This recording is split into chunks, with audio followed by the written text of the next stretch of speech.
Welcome to the Slop Farm. Enjoy the video. You've hit the 5 GB mark. First, verify usage in My Jio or Settings so you know you're out of quota. Once done, turn off mobile data and jump straight to Wi-Fi scanning. Look for SSIDs named Jio Net or Jio Wi-Fi. Make sure you remember your current APN before editing. That lets you revert if needed. Also keep location and Wi-Fi enabled so your device lists nearby public hotspots correctly. These steps get you ready to connect without wasting time.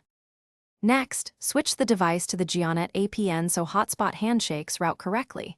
Create a new APN named JioNet and set APN to JioNet, leaving username and password blank. After saving, select that APN and return to Wi-Fi lists. Pick the nearby JioNet SSID and connect. Open your browser to force the captive portal to appear. Follow on screen prompts to accept terms or authenticate. This middle phase aligns your phone's network settings with public Jio access points to regain connectivity quickly. Finally, confirm internet by loading a light page. Once done, test speed and stay on JioNet while in range. If the portal doesn't load, toggle Wi-Fi, clear browser cache, and reopen. That usually forces the login page.